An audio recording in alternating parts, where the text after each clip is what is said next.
Hello दोस्तों। हम REET level 1 और लेवल 2 के लिए शिक्षा मनोविज्ञान की बात करेंगे और शिक्षा मनोविज्ञान के साइकोलॉजी के शॉर्ट नोट्स हैं और हम उम्मीद करते हैं इस नोट्स के अंदर 99% क्वेश्चन देखने को मिलेंगे। और हमने लास्ट रीट के अंदर भी इस शॉर्ट नोट्स के अंदर से ही काफ़ी क्वेश्चन देखने को मिले हम लोगों को। और आप एक बार पढ़ोगे तो आप एनालिसिस करोगे इसके बाद पेपर का, तो पता पड़ेगा कि यहाँ से पूरे के पूरे क्वेश्चन छप रहे हैं।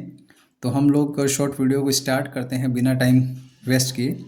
शिक्षा मनोविज्ञान शिक्ष धातु से लिया गया है और उत्पत्ति इसकी वेदांग से है और इसका अर्थ है व्यवहार में परिवर्तन। क्या अर्थ है इसका? व्यवहार में परिवर्तन। हम इंग्लिश में शिक्षा को एजुकेशन कहते हैं और एजुकेशन को ही एजुकेटम कहते हैं। और ये मूल शब्द है। कैसा शब्द है? मूल शब्द। और ये लैटिन भाषा से लिया गया है। तो हम कहेंगे कि शिक्षण, जिसको कहते हैं पेडागोजी। क्या कहते हैं? पेडागोजी। और पेडागोजी ये सही शब्द है। और पेडागोजी का मतलब क्या होता है? तो आप कहोगे सर शिक्षण विधि प्लस मैनेजमेंट, शिक्षण विधि प्लस मैनेजमेंट, और ये मिलकर हमारा एक वर्ड बनता है जिसको हम कहते हैं साइकोलॉजी। क्या कहते हैं? साइकोलॉजी। क्या कहते हैं? साइकोलॉजी। साइकोलॉजी का दो टुकड़े में हम देखें तो साइकोलॉजी को एक साइकी प्लस लोगस शब्द से बना हुआ है। और साइकी का मतलब होता है आत्मा और लोगस का मतलब होता है अध्ययन। तो सबसे पहले आत्मा का अध्ययन कहा गया, वो 16वीं शताब्दी में कहा गया। इसके बाद कहा गया मन का अध्ययन, ये 17वीं शताब्दी में कहा गया। इसके बाद चेतना का अध्ययन ये कहा गया 19वीं शताब्दी में। और व्यवहार का अध्ययन कहा गया 20वीं शताब्दी में। तो हमारा जो पहला टॉपिक है वो कौन सा है? अधिगम, जिसको हम इंग्लिश में क्या कहते हैं? लर्निंग। और ये साइकोलॉजी का पहला टॉपिक माना जाता है और इसी से हम लोग काफ़ी सारी चीज़ें समझ सकते हैं और इससे क्वेश्चन भी इजीली सॉल्व हो जाएंगे। मैंने इसको कीवर्ड के रूप में लिखा हुआ है जो बहुत ही मददगार होगा एग्जाम के अंदर। जैसे इसका अर्थ क्या है, अधिगम का अर्थ क्या होता है? तो नॉर्मली हम ये कह सकते हैं व्यवहार में परिवर्तन। क्या कह सकते हैं इसको? व्यवहार में परिवर्तन। और कैसा परिवर्तन? ये स्थायी प्लस सकारात्मक। कैसा परिवर्तन होगा? स्थायी प्लस सकारात्मक। और ये व्यवहार में परिवर्तन जो होता है अनुभव से और वातावरण से प्राप्त होते हैं। और उसको मुख्य रूप से हम 3 भागों में बांट सकते हैं, ज्ञान, अनुभव और क्रिया के आधार पर। और ये जब भी हम ज्ञान को अर्जन करते हैं और जैसे जैसे ज्ञान को अर्जन करते हैं तो हमारे ज्ञान में क्या होता है? सुधार होता है। ये हमारा फर्स्ट शॉर्ट पेज था। इसके बाद हमारा जो सेकंड पेज है इसमें हमने कहा माँ शब्द जो है एक नैसर्गिक शब्द है। कैसा शब्द है? माँ शब्द कैसा है? नैसर्गिक शब्द है। और परिवार कैसा है? भाषा। खेल का मैदान जो होता है उसको हम क्या कहते हैं? स्वाभाविक। विद्यालय जो होता है उसको कहते हैं औपचारिक। औपचारिक का मतलब है कि हम एक फिक्स क्राइटेरिया, फिक्स जगह पे, फिक्स प्लेस पे पढ़ाई करते हैं। क्लास रूम वगैरह ये सब होता है, एक बाउंड्री के अंदर रहते हैं, ये उसको हम कहते हैं औपचारिक। क्या कहते हैं? औपचारिक। और समाज के द्वारा या हम कहीं शादी में या हम घरों में या हम किसी रैली वगैरह में जाते हैं या किसी प्रोग्राम में जाते हैं, वहाँ से हम कुछ चीज़ें सीखते हैं, लर्निंग करते हैं, उसको कहा जाता है अनौपचारिक। इसका मतलब शिक्षा को हम एक तो औपचारिक तरीके से सीख सकते हैं, दूसरा अनौपचारिक रूप से सीख सकते हैं। तो अनौपचारिक ये जो है हम समाज में कहीं भी जाके, एक कोई जगह फिक्स नहीं होती है, कहीं पे भी हम चीज़ को सीख सकते हैं। और औपचारिक जो शिक्षा होती है वो एक फिक्स जगह पे प्राप्त की जाती है, जैसे विद्यालय वगैरह में, इस तरह से। तो हम इसको, इस वर्ड को भी ध्यान में रखेंगे। माँ शब्द जो है नैसर्गिक से लिया गया है। परिवार का मतलब होता है, परिवार से भाषा व्यक्ति सीखता है। खेल का मैदान जो है वो स्वाभाविक होता है। और विद्यालय जो होता है उसमें औपचारिक शब्द यूज़ करते हैं। औपचारिक का मतलब होता है एक फिक्स जगह से, फिक्स स्थान से शिक्षा प्राप्त की जाए या लर्निंग या सीखा जाए कुछ भी। और समाज में हम जो लोग जहाँ पे भी जाते हैं और कुछ भी चीज़ देख के सीखते हैं और लोगों के परंपरा, संस्कृति वगैरह को सीखते हैं, उसको कहते हैं अनौपचारिक शिक्षा कहते हैं। अनौपचारिक तरीके से सीखते हैं, मतलब जगह फिक्स नहीं होती है। इसके बाद हमने कहा संयम के अनुभव तथा वातावरण की सहायता से, संयम के अनुभव तथा वातावरण की सहायता से अपने अपने अपने व्यवहार में अपेक्षाकृत स्थायी सकारात्मक परिवर्तन अधिगम कहलाता है। अर्थात ज्ञान, अनुभव, क्रिया का अर्जन, पूर्वाजित में सुधार की प्रक्रिया अधिगम कहलाती है। हम सटीक डेफिनेशन देखें तो हम ये कह सकते हैं स्वयं के अनुभव तथा वातावरण की सहायता से अपने व्यवहार में जो अपेक्षाकृत स्थायी सकारात्मक परिवर्तन जो आता है उसको हम अधिगम कह सकते हैं। अर्थात ज्ञान अनुभव क्रिया का अर्जन पूर्वार्जित में सुधार की प्रक्रिया अधिगम कहलाता है, अधिगम कहलाता है।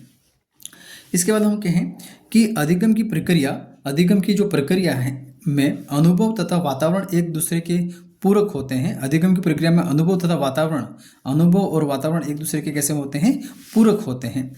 वातावरण को 5 भागों में विभाजित किया जा सकता है। हम ये कह सकते हैं वातावरण को मुख्य रूप से हम 5 भागों में विभाजित किया जा सकता है। आपको नहीं दिखेगा लेकिन मैं इन चीज़ों को थोड़ा सा दिखाने की कोशिश करूँगा कि यहाँ पे वही वापिस माँ नैसर्गिक अधिगम जो सब बेसिक जो घर से हम जो शिक्षा सीखते हैं उसके लिए यूज़ करते हैं। परिवार से हम भाषा का अधिगम करते हैं। परिवार से सबसे पहले हम परिवार से ही भाषा सीखते हैं। बच्चा किसी भी तरह की भाषा जो होती है वो परिवार से सीखता है। खेल का मैदान जो होता है वह स्वाभाविक तरीके से लोगों के साथ, बच्चों के साथ हम सीख सकते हैं। और विद्यालय में जो औपचारिक शिक्षा से शिक्षा प्राप्त करते हैं, समाज में अनौपचारिक शिक्षा प्राप्त की जा सकती है। और हम इसको अधिगम को एक प्रकारों के रूप में पढ़ेंगे या अलग अलग भागों के रूप में पढ़ेंगे। तो अधिगम के जो प्रकार हैं इसमें मुख्य पहला जो प्रकार है हमारा, इसको कहते हैं ज्ञानात्मक अधिगम। कौन सा कहते हैं, ज्ञानात्मक अधिगम। नॉर्मली ज्ञानात्मक अधिगम जो है उसको 3 भागों में बांटते हैं हम, प्रत्याक्षात्मक अधिगम, और सेकंड जो है प्रत्यात्मक अधिगम, और तीसरा जिसको कहते हैं साहचर्य अधिगम। देखो प्रत्याक्षात्मक अधिगम जो होता है ज्ञानेंद्रियों के माध्यम से वातावरण, क्या लिखा है, ज्ञानेंद्रियों के माध्यम से वातावरण का ज्ञान ग्रहण करना, देखना, सुनना, सूंघना, स्पर्श करना, चखना, ये कौन सा है, प्रत्यक्ष रूप से अधिगम किया जाता है, आप अधिगम प्राप्त करते हैं। एक है हमारा प्रत्यात्मक अधिगम। इसका मतलब होता है हम क्या करते हैं, सोचते हैं, चिंतन करते हैं, कल्पना करते हैं, तर्क करते हैं, अनुमान के मूर्त ज्ञान ग्रहण करते हैं, उसको हम कहते हैं प्रत्यात्मक अधिगम कहलाता है, कहते हैं। और इसमें सबसे थर्ड है हमारा कौन सा है, साहचर्य अधिगम। कौन सा अधिगम है, साहचर्य अधिगम। एक ज्ञान के माध्यम से दूसरा ज्ञान ग्रहण करना क्या होता है, साहचर्य अधिगम कहलाता है। इसमें हमने कहा कि सेकंड जो है भावात्मक अधिगम, साहचर्य में सेकंड जो है हमारा का भावात्मक अधिगम, कोई नया अनुभव करना या पुराने अनुभव में सुधार करना, जैसे दुख सुख आश्चर्य etc या इत्यादि। और थर्ड जो है क्रियाकारक, कोई नई क्रिया सीखना या पुरानी क्रिया में सुधार करना। क्रियाकारक का मतलब है कि हम कोई नई क्रिया जो है उसको पुरानी क्रिया के द्वारा सुधार करते हैं, उसको हम क्या कहते हैं, क्रियाकारक कहते हैं। इसके बाद हमारा है मनोविज्ञान का विकास। हम कहेंगे शॉर्ट नोट से, इसलिए फटाफट इसको रिवाइज करेंगे क्योंकि एग्जाम में आप लोगों के बहुत कम समय बचा हुआ है, इसलिए मैंने इसको शॉर्ट नोट्स को एक बार फटाफट रिवाइज करवा देता हूँ आप लोगों को। मनोविज्ञान का विकास, मनोविज्ञान शब्द जो है वो आत्मा, सबसे पहले मनोविज्ञान आया कहाँ से, या सबसे पहले किस रूप में यूज़ हुआ, आत्मा के रूप में, सेकंड कौन सा हुआ, मस्तिष्क या मन के रूप में, तीसरा हमारा चेतना के रूप में यूज़ हुआ, और चौथा जो अभी चल रहा है वो व्यवहार के रूप में चल रहा है। तो हम ये कहें कि नॉर्मली पहला आत्मा आई, फिर मस्तिष्क या मन आया, फिर चेतना, फिर अब क्या चल रहा है, व्यवहार चल रहा है। तो सर्वाधिक आलोचना, प्रत्यक्ष ज्ञान कराने वाली वस्तु, ठीक है। बाल मनोविज्ञान दूसरा हमारा क्या है, इसी के नीचे बाल मनोविज्ञान का मतलब क्या है, जन्म पूर्व और किशोरावस्था तक। शिक्षा मनोविज्ञान का मतलब है मानव का व्यवहार। और नैदानिक शब्द जो है मानसिक रोगियों का अध्ययन से लिया गया है। और नैदानिक का मतलब 2 तरीके से हम देख सकते हैं, तनाव और चिंता। तनाव में हम मानसिक भारीपन, जैसे चेतना, पूर्ण चेतन, अर्चेतन के रूप में। इसी तरह से हमने कहा कि मानसिक भारीपन, चिंता, डर, वर्तमान, भय और भविष्य, इन सब का संबंध साथ में करते हुए पढ़ते हैं। और इसमें जैसे फर्स्ट हमारा क्या, चेतना में पूर्ण चेतन, कौन सा, पूर्ण चेतन जो है 1/10 भाग होता है, अर्धचेतन जो होता है 90% भाग होता है, अचेतन जो होता है 9/10वां भाग होता है। इसके बाद वुडवर्थ की एक डेफिनेशन है या परिभाषा है, उसमें हम देखते हैं वुडवर्थ क्या कहता है कि मनोविज्ञान ने सबसे पहले आत्मा, फिर मन, फिर चेतना फिर व्यवहार का अध्ययन किया है। हम ये कह सकते हैं कि ये परिभाषा किसके किसके द्वारा दी गई है, तो मैंने शॉर्ट में लिखा इसको, वुडवर्थ ने सबसे पहले कहा। सबसे पहले क्या आया, आत्मा, फिर क्या आया मन, फिर क्या आया चेतना, फिर क्या आया व्यवहार। साइकोलॉजी शब्द की उत्पत्ति कहाँ से हुई है, लैटिन भाषा से हुई है, जिसका अर्थ है साइकी। साइकी का मतलब होता है, साइकी का मतलब होता है आत्मा। क्या होता है, आत्मा। मनोविज्ञान 300 ईसा पूर्व दर्शन शास्त्र का एक भाग था। क्या लिखा, मनोविज्ञान 300 ईसा पूर्व दर्शन शास्त्र का एक भाग था। साइकोलॉजी शब्द की उत्पत्ति किससे हुई है, आप लोगों को बार बार ये शब्द मैं रिपीट इसलिए करवा रहा हूँ कि आपको याद हो जाए। साइकोलॉजी शब्द की उत्पत्ति किससे हुई है, लैटिन भाषा से। ये क्वेश्चन पूछा गया, ध्यान रखना। हम नॉर्मली कह सकते हैं, मैंने एक ट्रिक बना रखी छोटी सी, उसको आप देखोगे तो क्या लिखा है मैंने, वुडवर्थ आमचे। क्या लिखा है, आमचे। वुडवर्थ ने परिभाषा दी, पहले आत्मा, फिर मन, फिर चेतना, फिर अब क्या चल रहा है, व्यवहार। ये किसके द्वारा कहा गया है, वुडवर्थ के द्वारा कहा गया है। किसके द्वारा कहा गया है, वुडवर्थ के द्वारा। अगला जो है हमारा अवस्था के आधार पर हम लोग इसको स्टडी करते हैं।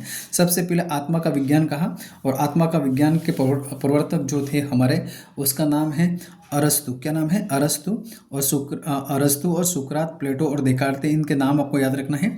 सबसे पहले आत्मा का विज्ञान किसके द्वारा कहा गया, प्रवर्तक कौन था उसका, अरस्तु, सुकरात, प्लेटो और देकार्त था। ठीक है।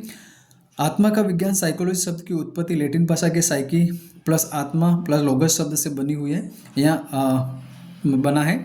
और समाजवादी के अनुसार, साम्यवादी के अनुसार हम कहेंगे कि ये 16वीं शताब्दी में कहा गया है। तो मैंने एक ट्रिक बना दी, आत्मा को अशुद्ध, मतलब आत्मा कहने वाले जो प्रवर्तक थे, साइकोलॉजिस्ट थे, जैसे अरस्तु है, देकार्ता है, प्लेटो हैं, ये इन लोगों ने आत्मा का विज्ञान पर फोकस किया।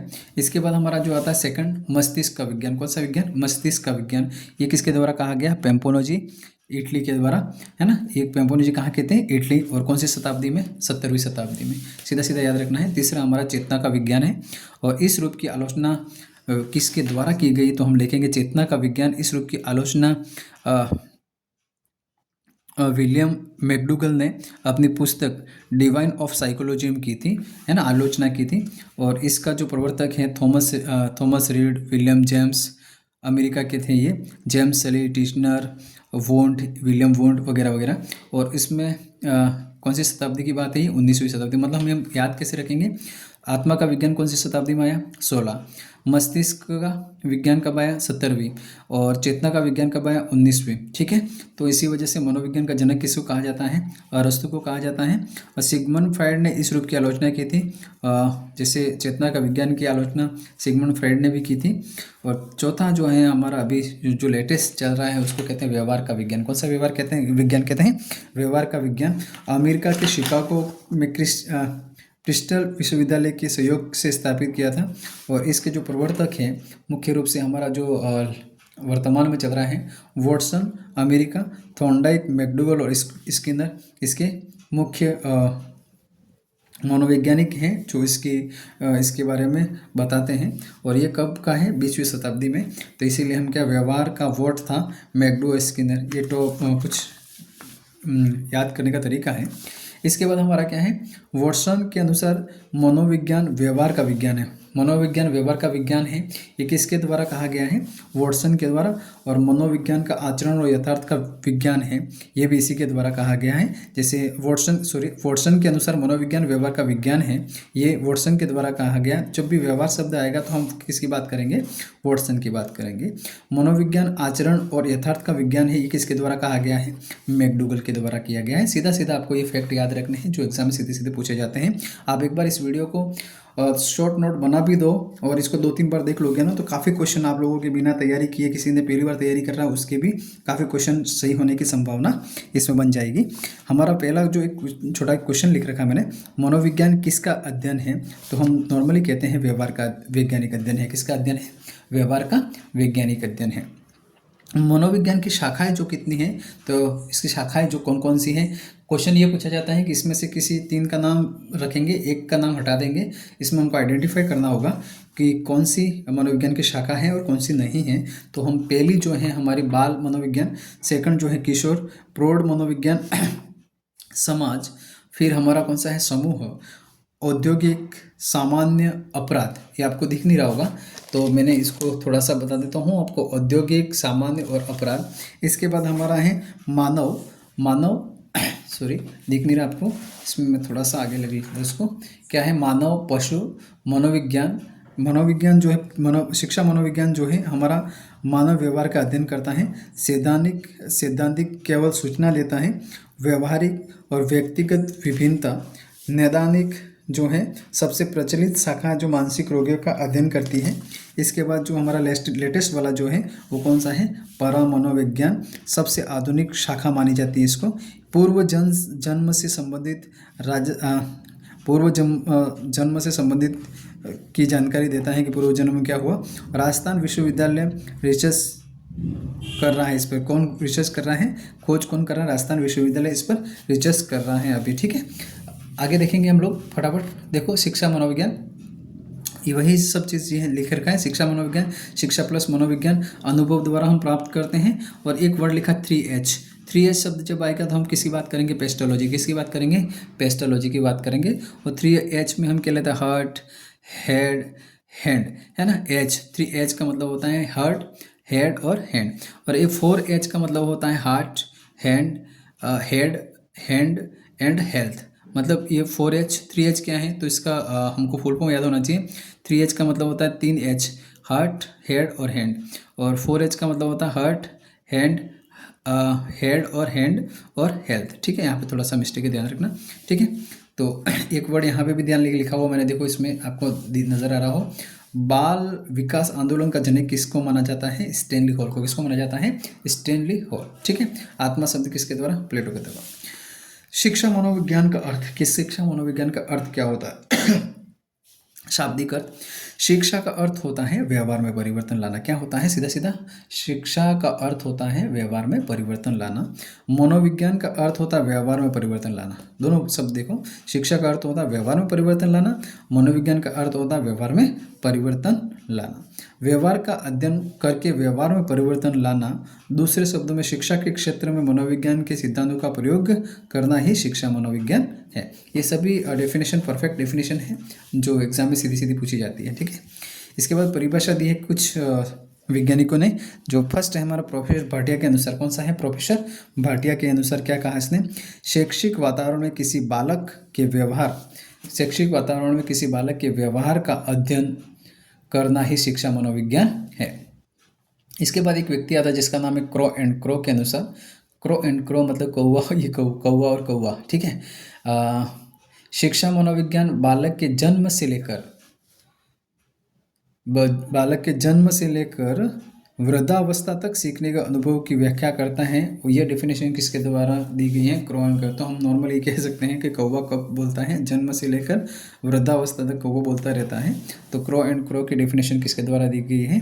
हमारे क्रो और क्रो के अनुसार कौन सी डेफिनेशन दी गई है? जन्म से लेकर वृद्धावस्था तक सीखने के अनुभव को व्याख्या करता है।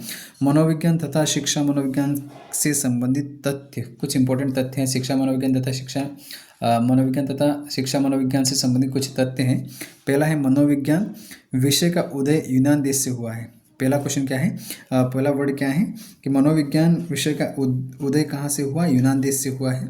मनोविज्ञान को आत्मा का ज्ञान किसने कहा है? प्लेटो ने कहा है, हमने आगे पढ़ लिया है। ठीक है, और तीसरी लाइन जो है हमारी, मनोविज्ञान को चेतना का विज्ञान विलियम वुंट ने माना है और यहाँ स्थापित किया है। और मनोविज्ञान शब्द का सर्वप्रथम प्रयोग करता है रुडोल्फ गोयकल। देखो ये सब पूरी लाइनें जो हैं सीधे क्वेश्चन आते हैं यहाँ से, आप लोग रिवीजन में देखना। मैं वापस से इसको पढ़ के बता रहा हूँ। मनोविज्ञान तथा शिक्षा मनोविज्ञान से संबंधित तथ्य, पहला है मनोविज्ञान विषय का उदय कहाँ से हुआ है? यूनान देश से हुआ है। मनोविज्ञान को आत्मा का ज्ञान प्लेटो ने माना। मनोविज्ञान को चेतना का विज्ञान किसने माना? विलियम वुंट ने माना। और स्थापित किसने किया? William James. दोनों याद रखना, चेतना का विज्ञान विलियम वुंट ने माना और स्थापित करने वाला कौन है? William James. मनोविज्ञान शब्द का सर्वप्रथम प्रयोगकर्ता मोस्ट इंपॉर्टेंट है रुडोल्फ गोयकल। क्या नाम है? रुडोल्फ गोयकल। और 1990 में ग्रीक निवासी था ये। कब इसने यूज़ किया? मनोविज्ञान शब्द का प्रयोग सबसे पहले करने वाला व्यक्ति कौन? रुडोल्फ गोयकल और 1590 में ये ग्रीक निवासी था। मनोविज्ञान पर लिखी गई सबसे पहली किताब, सबसे इम्पोर्टेंट देख लो, सभी इम्पोर्टेंट लाइन्स हैं।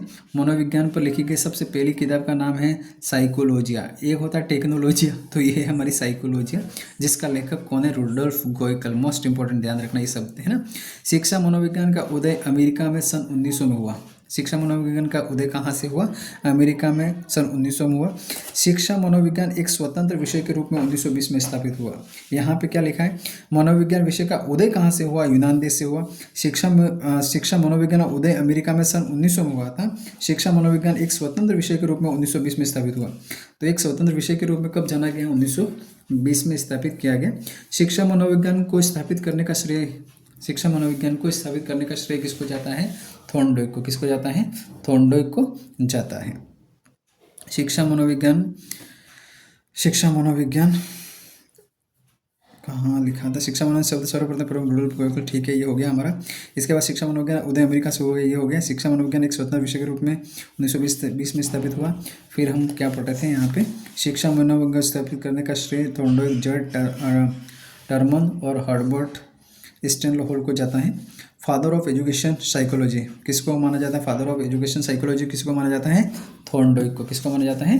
थॉर्नडाइक को। इसको थोड़ा सा देखो, दिख रहा है? फादर ऑफ एजुकेशन साइकोलॉजी किसको माना जाता है? थॉर्नडाइक को। ठीक है, सीधा सीधा याद रखना है। मनोविज्ञान की प्रथम प्रयोगशाला, ये देखो, मनोविज्ञान की प्रथम प्रयोगशाला की स्थापना 1879, सीधा सीधा सन याद रखना, 1879 में जर्मनी के लिप्जिंग विश्वविद्यालय में विलियम वुंट द्वारा की गई थी। ठीक है, वापिस से ध्यान रखना, मनोविज्ञान की प्रथम प्रयोगशाला की स्थापना 1879 में जर्मनी के लिप्जिंग विश्वविद्यालय में विलियम वुंट द्वारा की गई थी। ठीक है, अगला है हमारा अगला पेज देखो। लिप्जिंग विश्वविद्यालय का वर्तमान नाम क्या कर दिया है? कार्ल मार्क्स विश्वविद्यालय कर दिया है। भारत में प्रथम मनोविज्ञान प्रयोगशाला की स्थापना 1916 में कलकत्ता विश्वविद्यालय में डॉक्टर एन सेन गुप्ता द्वारा की गई। देखो, तो लिप्जिंग विश्वविद्यालय के वर्तमान नाम क्या है? कार्ल मार्क्स विश्वविद्यालय। भारत में प्रथम मनोविज्ञान प्रयोगशाला की स्थापना 1916 में कलकत्ता विश्वविद्यालय में डॉक्टर एन सेन गुप्ता द्वारा की गई है। तो हम कह सकते हैं भारत में सबसे पहली जो प्रयोगशाला स्थापित की गई कहाँ की गई? कलकत्ता में, कवर 1916 के अंदर। किसके द्वारा की गई? सेन गुप्ता द्वारा की गई। शिक्षा पर लिखी गई सबसे प्रचलित पुस्तक इमाइल या एमिल, इसका लेखक कौन है? रूसो। ये भी याद रखना, शिक्षा पर लिखी गई सबसे प्रचलित पुस्तक का नाम क्या है? इमाइल, और इसका लेखक कौन है? रूसो। क्या नाम है इसका? रूसो। ठीक है। प्रयोगात्मक मनोविज्ञान का जनक किसे कहा जाता है? विलियम वुंट को। किसको कहा जाता है? विलियम वुंट को। ठीक है, प्रथम मनोविज्ञान प्रयोगशाला स्थापित की। ठीक है, और मनोविज्ञान को आत्मा के प्रभाव, दर्शन शास्त्र के प्रभाव से बिल्कुल अलग किसने माना? विलियम जेम्स ने। प्रथम शैक्षिक मनोवैज्ञानिक कौन थे? थॉर्नडाइक। किसको माना जाता है? थॉर्नडाइक को माना जाता है। पशु मनोविज्ञान का जनक भी किसको माना जाता है? थॉर्नडाइक को माना जाता है। मैं बार बार इसको इधर उधर कर रहा हूँ, आपको थोड़ा डिस्टर्बेंस होता है, लेकिन पेज थोड़ा सा बड़ा है इस वजह से, है ना। तो अपराध मनोविज्ञान का जनक किसे कहा जाता है? सीजर लाब्रोसो, है ना। सीजर का मतलब होता है कैंची, है ना। तो नॉर्मली हम याद रखते हैं, किसी को कैंची से काट देना तो अपराधी कहलाता है। तो अपराध मनोविज्ञान का जनक किसे कहा जाता है? सीजर लाब्रोसो कहा जाता है। इंपॉर्टेंट। अगला है व्यक्तिगत विभिन्नता मनोविज्ञान का जनक किसको कहा जाता है? गोल्टन को। किसको कहा जाता है? गोल्टन को। इंपॉर्टेंट है। ठीक है, ये एक एक लाइन इंपॉर्टेंट है। आप लोग इसको देखोगे ना, तो आप इसको अगर 10 बार पढ़ लोगे ना, तो हम ये कह सकते हैं कि 90% क्वेश्चन यहाँ से हो जाएंगे आपके। शिक्षा को आधुनिक रूप प्रदान करने का श्रेय किसको जाता है? पेस्टोलॉजी को। किसको जाता है? पेस्टोलॉजी का। शिक्षा को आधुनिक रूप प्रदान करने का श्रेय पेस्टोलॉजी को जाता है। दिख रहा है आपको? ठीक है, शिक्षा को आधुनिक रूप प्रदान करने का श्रेय पेस्टोलॉजी को जाता है। इसके बाद हमने कहा अधिगम, लर्निंग। ठीक है, अधिगम 2 तरीके से हो सकता है, एक तो होता है पॉजिटिव और दूसरा होता है नेगेटिव। ठीक है, तो आधुनिक मनोविज्ञान का जनक विलियम वुंट को कहा जाता है। ठीक है, नेगेटिव, सीखना, व्यवहार में परिवर्तन करना। अधिगम का शाब्दिक अर्थ है, अधिगम का, अब देखो यहाँ पे वापस से मैंने कहा क्या लिखा, एकदम शॉर्ट टर्म लिखा। अधिगम का शाब्दिक अर्थ सीखना और उससे होने वाला व्यवहार में परिवर्तन। बार बार हम इस चीज़ को इसलिए लिख रहे हैं जिससे आपको याद हो जाए। अधिगम का शाब्दिक अर्थ है सीखना और उससे होने वाला व्यवहार परिवर्तन। एक व्यक्ति है जिसका नाम है हिलगोर्ड के अनुसार सभी अस्थायी परिवर्तन सीखना नहीं होता है।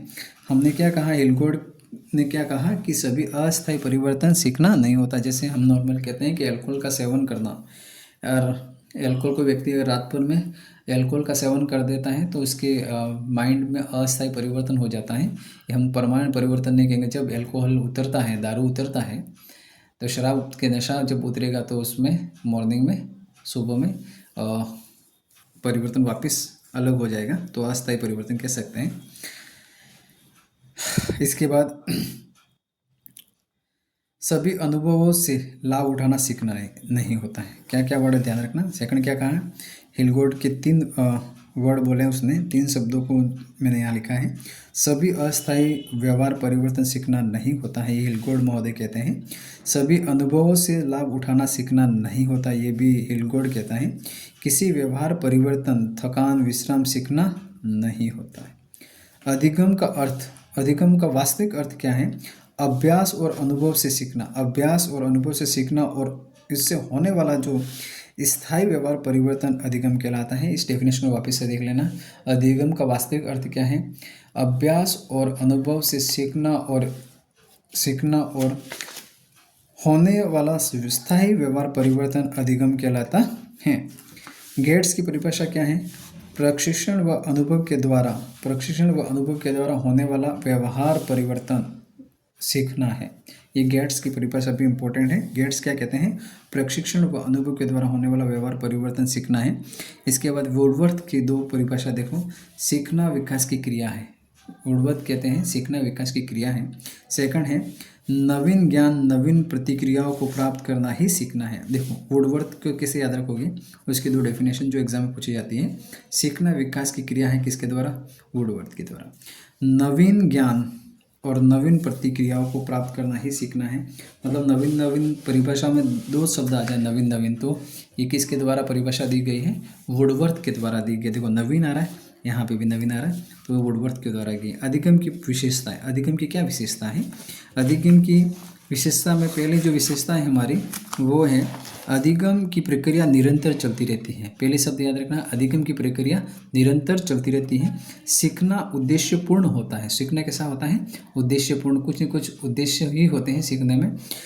अधिगम सार्वभौमिक और सामूहिक होता है। अधिगम कैसा होता है, सार्वभौमिक और सामूहिक होता है। अधिगम व्यक्तिगत और सामूहिक होता है। ठीक है, ये याद रखना है आपको। अगला लिखा मैंने, अधिगम प्रक्रिया व उत्पाद है। अधिगम से कुछ न कुछ सीखते हैं और उससे हमें कुछ न कुछ फल भी प्राप्त होता है। अधिगम की क्रिया से व्यवहार परिवर्तन होता है। अधिगम की क्रिया से क्या परिवर्तन होता है, व्यवहार में परिवर्तन होता है।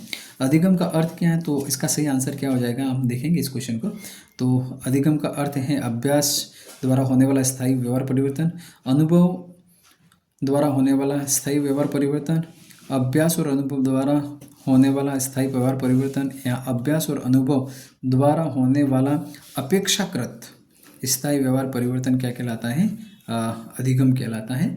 ये भी अच्छा क्वेश्चन है और उसको इस तरह से डेफिनेशन को थोड़ा सा पहले से चारों ऑप्शन को अच्छे से पढ़ें, फिर जो सुटेबल आंसर होगा उसको टिक करें। ठीक है, शिक्षा के क्षेत्र में अधिगम का अर्थ क्या है, तो अभ्यास और अनुभव द्वारा होने वाला व्यवहार परिवर्तन, तो वही अभ्यास और अनुभव द्वारा होने वाला अपेक्षाकृत व्यवहार में परिवर्तन, सकारात्मक वांछित परिवर्तन कहलाता है। बात एक ही है। ठीक है, इसके बाद है अधिगम के प्रकार। ये भी बहुत इंपॉर्टेंट है। अधिगम के प्रकार किसने दिए हैं, गेने द्वारा। किसने दिया है, गेने, रॉबर्ट गेने के अनुसार। और पिरामिड के रूप में दिया, किस रूप में दिया, पिरामिड के रूप में। आप देख सकते हैं पिरामिड के रूप में। तो देखो सबसे निम्न स्तर अधिगम, आरंभिक स्तर और अधिगम का संकेत अधिगम। ठीक है, तो हम ये देखेंगे सबसे उच्च स्तर जो है देखो संकेत अधिगम यहाँ। इसके बाद फर्स्ट, यहाँ से हम पढ़ेंगे इसको। फर्स्ट बड़ा वाला जो पिरामिड का बड़ा वाला जो एरिया है उसको वहाँ से स्टार्ट होता है संकेत अधिगम। संकेत अधिगम के बाद आता है उद्दीपक अनुक्रिया अधिगम। थर्ड आता है श्रृंखला अधिगम। चौथा आता है हमारा सात्विक साहचर्य अधिगम। पांचवा है विभेद अधिगम। छठा है संप्रत्यय अधिगम। और सातवां है नियत सिद्धांत अधिगम और आठवां है समस्या समाधान अधिगम। तो आपको याद इस तरह से रखना है। सबसे पहले संकेत हैं उद्दीपक, श्रृंखला, शाब्दिक, विभेद, संप्रत्यय, नियम और समस्या। ठीक है। और सबसे निम्न स्तर अधिगम आरंभिक होता है। सबसे निम्न स्तर का अधिगम कौन सा होता है? आरंभिक स्तर होता है। और स्तर का अधिगम संकेत का अधिगम, और इसको हम क्या कहते हैं? संकेत का अधिगम। सबसे उच्च स्तर या अधिगम का अंतिम स्तर का अधिगम समस्या समाधान अधिगम होता है ना। सबसे उच्च स्तर इसी को माना जाता है, समस्या समाधान अधिगम को माना जाता है। सबसे निम्नतर या निम्नतर जो अधिगम माना जाता है वो आरंभिक स्तर माना जाता है, और उसी को हम कहते हैं संकेत का अधिगम। किसका कहते हैं? संकेत का अधिगम। अधिगम के प्रकार में रॉबर्ट अधिगम के प्रकार जो है रॉबर्ट गेने के द्वारा पिरामिड के रूप में दिए, बहुत इंपॉर्टेंट है, एग्जाम में कई बार पूछा गया है। इसके बाद कुछ एग्जाम्पल देखो आप लोग इसके अंदर। जैसे संकेत अधिगम जो बालक के सामने हाथ फैलाना। संकेत का अधिगम क्या होता है? संकेत क्या होता है? जैसे बालक छोटा बच्चा है और उसके सामने हाथ फैलाते हैं तो वो आपकी गोद में आने की कोशिश करता है। जैसे यातायात के संकेतों को देखकर रुकना व चलना। जैसे हम कोई संकेत देता है, जैसे लाइट, ब्लू लाइट और रेड लाइट की बात करते हैं, तो यातायात के नियमों के अनुसार हम लोग ट्रैफिक में रुकते हैं, चलते हैं। इस तरह किसी बच्चों को हम हाथ लंबे करते तो वो हमारी गोद में आने की कोशिश करता है। ये संकेत के अधिगम है। तो पहला हम समझ लिए संकेत के अधिगम क्या होते हैं। इसके बाद है हमारा उद्दीपक अनुक्रिया अधिगम। कौन सा है? उद्दीपक अनुक्रिया, है ना। तो उद्दीपक अनुक्रिया अधिगम जो है, जैसे मंदिर को देखकर सिर झुकाना अपने आप, है ना। शिक्षक को कक्षा में आने पर खड़े होना। शिक्षक कहता नहीं है, मंदिर के सामने जाते तो आप अपने आप सिर झुकाते हैं। ये उद्दीपक अनुक्रिया अधिगम कहलाता है। इसके एग्जाम्पल आपको याद रखना है।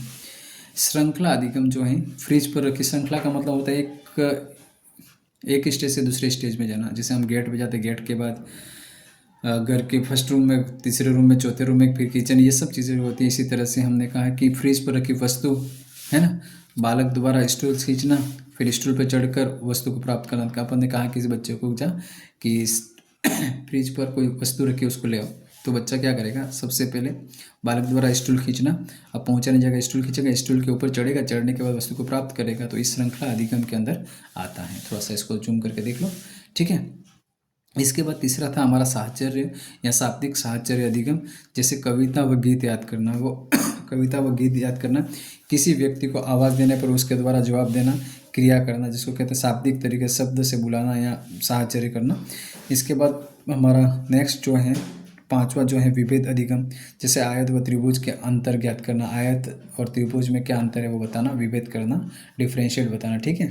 इसके बाद संप्रत्यय अधिगम जो है वो भी इम्पोर्टेंट है। जैसे एक जैसी विशेषताओं के आधार पर जब एक अर्थ का प्रतिपादन किया जाता है तो उसे संप्रत्यय अधिगम कहते हैं। जैसे फ्रिज, टीवी, कूलर, इनकी एक जैसी विशेषता के आधार पर इसका अर्थ प्रतिपादन करने की प्रतिपादन करने को बिजली से करने को संप्रत्यय कहा जाता है। जैसे हम ये नॉर्मली कर सकते हैं, ये जितने भी ऑब्जेक्ट की बात की, जितने भी वस्तु की बात की, ये सब किससे चलते हैं? लाइट से चलने वाले हैं। तो इसको कहते हैं संप्रत्यय अधिगम, है ना।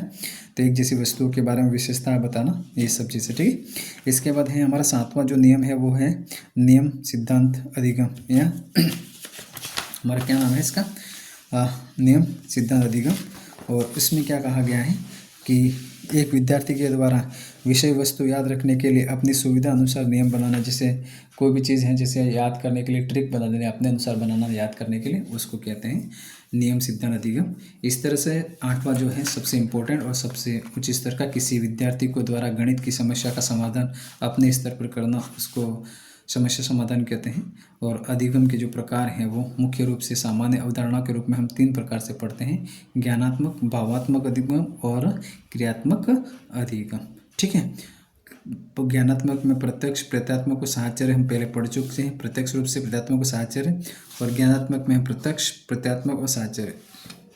फर्स्ट है हमारा ज्ञानात्मक अधिगम।